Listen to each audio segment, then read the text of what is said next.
Ok, aujourd'hui on va parler de l'athéisme, parce que si tu crois que t'es athée, je pense que t'as tout faux. Moi c'est quelque chose que je voulais faire depuis longtemps, cette vidéo, parce que je pense qu'on a une illusion, on se rend pas compte de qui on est, on se rend pas compte de comment on fonctionne, et personne en fait, hein, mais on peut avoir une petite idée en regardant ça, voilà, l'athéisme. En fait, alors on va regarder l'athéisme, une croyance, conditionnement et illusion de liberté. Voilà. En fait, quand je parle athéisme, c'est pas très très précis ce concept. C'est juste de se dire que voilà, moi j'ai pas de religion. Voilà, j'ai la religion actuelle en fait, parce que la religion actuelle semble être l'athéisme en fait. Hein, en France, il y a la laïcité, mais en fait, on encourage les gens à ne croire en rien. En fait, voilà, c'est un peu comme en Chine. Bref, ce que j'observe m'amène à notre sujet. Voilà, enfin, ça c'est l'athéisme. En fait, beaucoup de gens se disent athées. C'est comme si cela signifiait qu'ils ne croient en rien, mais à mes yeux, croire qu'on est athée, c'est souvent une illusion. En fait, l'athéisme, c'est un concept mental. Ouais, je décide que je crois en rien parce qu'en fait, j'ai pas de preuves, et puis que peut-être que je ressens rien, puis je suis connecté à rien du tout, et puis que je pense que c'est très difficile de croire en rien, en réalité, parce que si on croit en rien, on se suicide. En fait, hein, je pense que on croit en des choses et on va voir plus tard de quoi, en quoi. Euh, c'est pas pour autant qu'on est exempt de croyance. Voilà. En réalité, se dire athée, c'est parfois simplement se détourner des formes traditionnelles de la foi. Donc Jésus, ci, ça, voilà. Sans prendre conscience qu'on reste profondément imprégné de croyances. On croit, on a la foi dans des trucs et on est conditionné de manière culturelle et émotionnelle. Donc être athée, c'est pas l'absence de foi en fait, c'est juste qu'on n'est pas croyant comme on peut l'être traditionnellement en fait. Okay. Le plus grave en fait, selon moi, c'est l'absence de foi en soi-même. Voilà, et c'est bien plus grave car cela laisse un vide intérieur que beaucoup cherchent à combler autrement, parfois inconsciemment, comme avec des produits, des addictions, voilà, des comportements. Donc en France, par exemple, on entend depuis des décennies que la société est devenue athée, voilà, il y a de moins en moins de croyants, c'est absurde, parce que depuis 2000 ans, en fait, on a un code qui nous est mis dans le cul, un code, un programme, une façon de fonctionner, en fait, comme un système d'exploitation, euh, pour toutes nos pensées, notre morale, notre façon d'agir, il y a des schémas, en fait, notamment judéo-chrétiens. Voilà. Il ne faut pas sous-estimer quand même 2000 ans de comportements liés à cette culture. Voilà. Donc même les gens qui rejettent la religion sont conditionnés par elle. Quoi. Donc ils la rejettent mentalement, mais ils n'ont pas le choix en fait d'être comme ça. Ils sont conditionnés d'une manière culturelle avec leur entourage, mais d'une manière peut-être aussi d'une manière un petit peu génétique, je sais pas. Voilà. Exemple, ne pas faire à autrui ce qu'on ne voudrait pas qu'on nous fasse. La culpabilité liée au désir, à la culpabilité liée à l'égoïsme, à la transgression. En fait, tout ça, c'est des trucs qu'on nous enseigne. Hein. Ne pas tendre l'autre joue quand on se fait frapper. Et donc, le code, c'est les 10 lois, les commandements, là. Tu tueras point, tu feras ci, ça, tu voleras point. Et les 7 péchés capitaux. Voilà, la luxure, le machin, etc. Donc, en fait, il y a des codes. Et pour aller un peu plus loin, en fait, qu'est-ce qui motive les cultures en fait, c'est plutôt quelle peur fait bouger les gens, quel bâton, parce qu'il y a la carotte et il y a le bâton. Donc ici, là ils mettent peur, en fait ça veut rien dire la peur. Enfin c'est des peurs en fait, la peur de se sentir coupable en fait. On veut éviter ça, on veut éviter la culpabilité, on veut éviter la honte. Et donc là, voilà, la honte, c'est très présent en Asie, dans les pays, dans les cultures traditionnelles de manière générale. Oh, mon fils, c'est un homosexuel, c'est la honte pour la famille. Enfin voilà. Mon fils, c'est pas un docteur ou c'est un voleur, machin, c'est la honte pour la famille, il faut l'exécuter, etc. On va le bannir, etc. Et puis dans l'autre partie du monde, on a la culpabilité, c'est ça, en fait. T'es une mauvaise personne, culpabilité sur nos désirs, par exemple, typiquement, c'est. Voilà. Alors moi, la peur, je pense que c'est pas du tout, ça n'a rien à voir. C'est complètement. Après, je sais pas comment ils l'ont fait. Ouais, la peur, peut-être dans les. Je sais pas.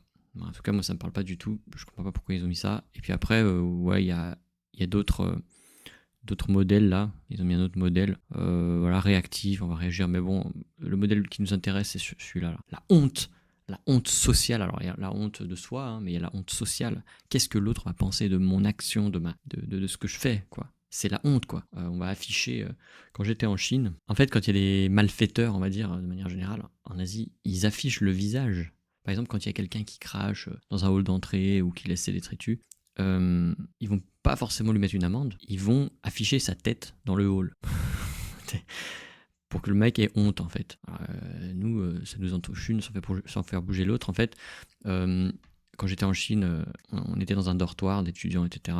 Et nous, les étrangers, on se pointait toujours en retard en fait au couvre-feu. Ouais, c'était à 11h, quelque chose comme ça. On sortait, etc. Et quand on arrivait en retard, en fait, la porte était fermée. Il fallait qu'on dérange le gardien et puis qu'il nous ouvre. Et puis après, qu'il nous fasse signer un papier avec notre nom, etc.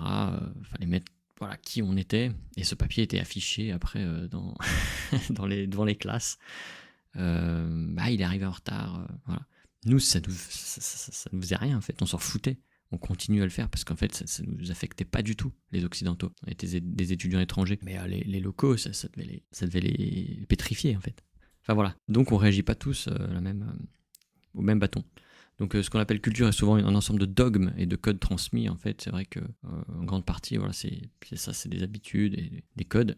Et même si on ne croit plus à Dieu, on reste programmé par les valeurs religieuses qui sont inconscientes en fait. Voilà. Moi, franchement, je rigole. Je vais à Paris, je vois des bobos qui sont les communistes en fait, qui sont athées soi-disant, puis ils sont pleins de comportements qui laissent transparaître leur code en fait, leur programme. Quand on sort de France, quand on voyage, quand on compare avec d'autres civilisations, on s'en rend compte. Dans certaines cultures, on retrouve pas cette culpabilité. Et c'est ce dont je parlais là plus haut. Ils n'ont pas autant de culpabilité ici, donc en Asie, etc., que ici. Ici, la culpabilité est très très forte. Donc on va culpabiliser les gens. Bon, déjà de ressentir du désir, etc., mais aussi d'être eux-mêmes. C'est-à-dire d'avoir envie d'avoir plus d'argent. En France, par exemple, on déteste les riches, on enseigne aux gens à détester les riches, voilà, déjà à travers la religion. Un prêtre, il peut... Enfin, en Corée du Sud, par exemple, il y a des églises, et les églises, c'est des business, en fait. C'est comme aux États-Unis. Donc il n'y a aucun problème. On peut être un prêtre et avoir de l'argent, rouler en voiture de luxe, etc. En France, c'est impensable. C'est impensable d'être un... Je me rappelle, il y avait un pasteur... alors, c'est pas tout à fait la même religion, mais c'est la même chose. Il y avait un pasteur qui parlait à la télé. Il avait un terrain de golf, il avait des villas, etc. Et en fait, c'est pareil, les prêtres, les hommes d'église, on va dire, peuvent se marier dans certaines religions. Donc voilà, en France, c'est un peu particulier. Et donc, on est gouverné par ces codes-là, en fait. Voilà, on retrouve pas cette culpabilité. En Chine, on voit des commerçants vendre sans état d'âme des produits douteux périmés. Mais pourquoi ? Parce qu'ils n'ont pas ça en fait. Ils n'ont pas cette culpabilité de pas faire aux autres ce que t'as pas envie qu'on te fasse, quoi. Enfin, pas autant, du moins. Du coup, nous, ça nous surprend. On dit, mais il peut pas vendre ça. C'est un jouet pour les gamins, c'est plein de merde. Mais en fait, ou alors la nourriture, quoi. Donc à la fois, il y a pas la culpabilité de placer l'argent avant tout. Il n'y a pas la culpabilité de faire du mal à l'autre. Voilà. Donc voilà. Et c'est pas parce qu'ils sont pires que nous, c'est qu'ils ont un programme différent en fait. Et que l'occidental de base, il va pas comprendre quoi. Il va tout de suite va s'énerver là-dessus quoi. L'idée de faute, de péché, de contrôle intérieur ne fonctionne pas pareil. Voilà. On a un contrôle sur la honte de la société. Moi, il faut que je fasse pareil que l'autre parce qu'en fait, sinon je vais être mal vu. Il faut que je reste dans le rang. En fait, il faut que je sois dans le rang. En France, même sans police ni contrôle, beaucoup de gens s'auto-surveillent. Alors aujourd'hui, c'est encore pire. Enfin, je pense que ça s'aggrave avec le temps. On nomme plus les gens, voilà, on peut plus dire ce que sont les gens sans être un raciste, un homophobe, je sais pas quoi, tous ces phobes là qu'ils inventent. Donc c'est incroyable. L'autocensure. Donc d'ailleurs, qui fonctionne bien mieux que la censure, l'autocensure. Donc conditionnement invisible, morale intériorisée, qui régule le comportement des peuples. Voilà, c'est une façon de contrôler en fait les masses. Voilà, et ça vient de des siècles et des siècles. Amen. De christianisme. Les 10 commandements, les péchés capitaux, la confession, voilà. Ouais. Moi, j'ai été élevé dans une école privée religieuse et une fois par mois, genre, ils nous emmenaient nous confesser, quoi. Confesser ? mais j'ai rien fait de mal. Non, il fallait qu'on aille se confesser. En fait, la confession, c'est dire, voilà, en gros, confesser, c'est peut-être ses mauvaises pensées. Et moi, j'avais rien à dire. C'est pas parce que j'étais un saint, mais en fait, je considérais pas ce que je faisais comme des péchés. Et j'essayais de trouver. Je savais pas quoi dire au gars, quoi. Et je disais, ouais, j'ai pas mis la table quand ma mère, elle m'a dit de mettre la table. J'inventais des trucs. Alors en fait, c'est pas du tout vrai, en fait. Mais ouais, je savais pas quoi dire. Donc en fait, voilà, on nous force à la confession, là.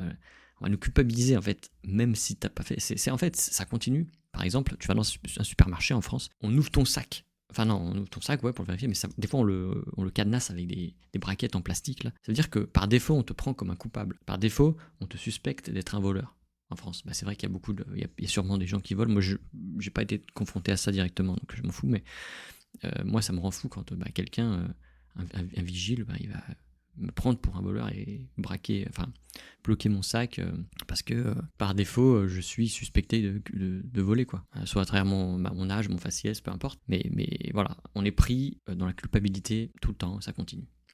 Et c'est un très très gros levier de contrôle. Donc ça laisse des traces profondes, et même ceux qui s'en disent détachés. Donc c'est ridicule de se dire raté, c'est ridicule. Il faut arrêter quoi. Mentalement, oui, ok, mentalement, je peux choisir de penser qu'une pomme, c'est de la viande quoi. Oui, je peux. Ouais. C'est exactement pareil en Asie. Un bouddhiste peut très bien être traversé par les valeurs confuciennes ou taoïstes, parfois sans le savoir. On ne choisit pas ses croyances, elles nous précèdent. Le cadre mental dans lequel on évolue est souvent hérité, transmis, intégré avant même qu'on commence à réfléchir par soi-même. En fait, même la façon dont on réfléchit, elle est programmée par, par ces trucs qui sont imprimés en nous, quoi. Donc, on peut se croire athée simplement on peut pas se croire athée simplement parce qu'on rejette des croyances, ou parce qu'on prie pas, ou parce qu'on n'a pas de Dieu. C'est pas parce qu'on ne croit pas en un Dieu qu'on ne croit en rien. Nous sommes tous pétris de croyances, de messages intérieurs, de réactions programmées. Voilà, et ça me fait penser à MC Jean Gabin qui disait l'être humain a toujours besoin de croire en quoi que ce soit, parce qu'il est très difficile de croire en soi. Et effectivement, la conclusion, c'est un peu ça, quoi. On cherche à se faire contrôler par quelque chose d'autre, parce qu'en fait, on n'arrive pas à savoir qui on est, on n'arrive pas à se connecter avec soi-même, donc on cherche à connecter avec d'autres, avec des célébrités, avec... J'en parlerai dans une autre vidéo, là, des polythéistes. Voilà pour aujourd'hui, et je te dis à la prochaine.